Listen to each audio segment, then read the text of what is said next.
Welcome and Merry Christmas to you. This has been a great week as we've been leading up to Christmas to offer to our community a thrill of hope, to give to our faith community and those around to gather around their various mediums of television and or computer screens or your personal devices and receive some encouragement from the various Christian leaders in our community. My name is Pastor Paul. I've had the opportunity of pastoring at Harbourview Community Church. It's been well over 13, 14 years. And this has been a unique year, no doubt, for all of us. A difficult time. And we recognize that one of my favorite carols, there's a line in there and a theme that we've been working with, a thrill of hope, the weary world rejoices. And we all know and sense the sense of weariness. And infused into that weary, we need a sense of, there's better days, there's hope. And that's what the Christmas story is all about. As we see weary people everywhere.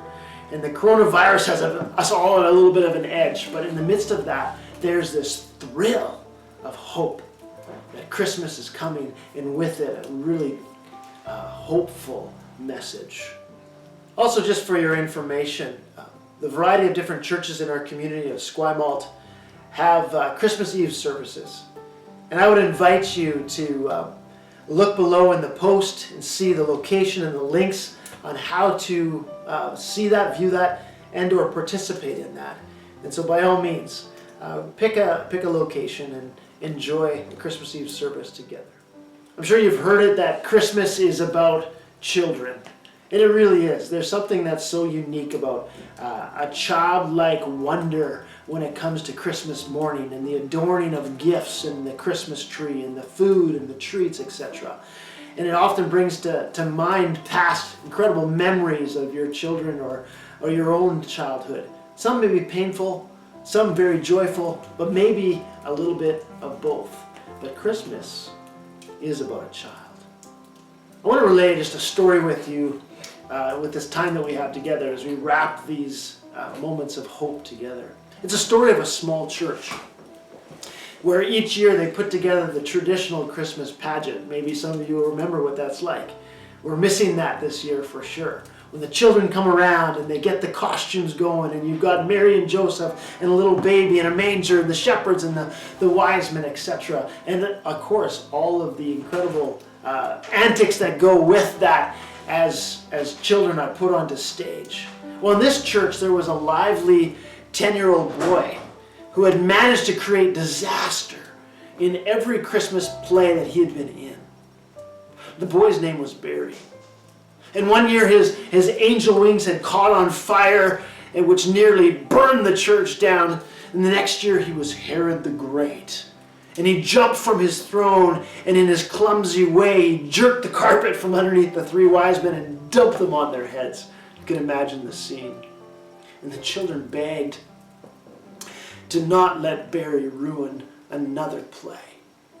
Please, teacher, they said, can't you leave Barry out this year, even if he was a little clumsy? But the teacher could not reject a boy who tried his best and who loved Jesus with all his heart. And she was able then to convince the children that, hey, we've got a part for Barry. He can play the part of an innkeeper. You can't do much damage for that if you're the innkeeper of Bethlehem. You just open a door. You say your lines, and you close the door. It's a short. And so Barry received this, and he made it through all the rehearsals perfectly and without any kind of concern, and even through the dress rehearsal. And then on the night, you can imagine the church being full of mothers and fathers and family and friends and strangers alike. And the whole community sat in hushed silence, anticipating this annual pageant. And Barry had a chance to redeem himself with his flawless performance. And he opened the door and looked straight into the face of Mary and Joseph. And you can imagine the scene. Mary sat very sad and pale on a little donkey, which they never actually used in practice. And you can almost hear the cold wind whistling around the cold walls of the inn and blowing the thin cloak of Mary. But Barry came through. He said his line with professional emphasis and timing. "Be gone! I have no room for the likes of you." Mary and Joseph turned sadly away into the cold night. But Barry was into the real spirit and the meaning of the play. Those who were on the front row saw tears well up into his eyes, and his lips began to tremble. "Wait!" And it came like a thunderclap. Every heart in the room stopped. What on earth? That's not a line in the play. That's not part of the script. But then Barry finished it. "Wait! You can have my room." You can imagine. Bedlam broke loose. Children cried. Parents were outraged. Barry had ruined another play. But the discerning teacher quieted down the crowd.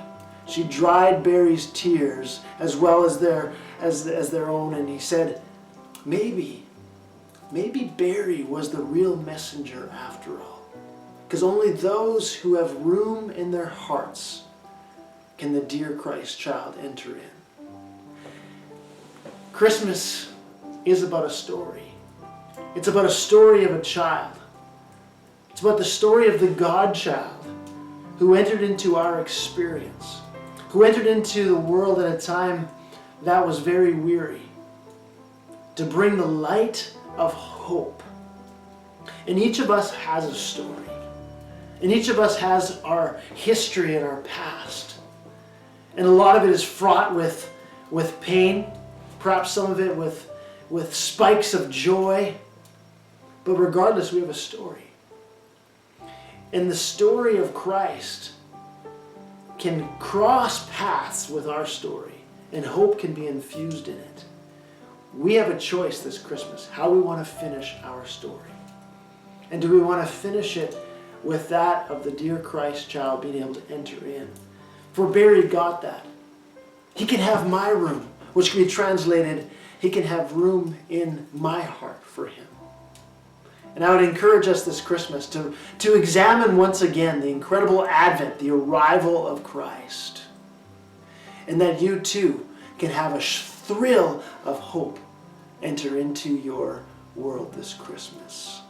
God bless you, and may you have a very Merry Christmas.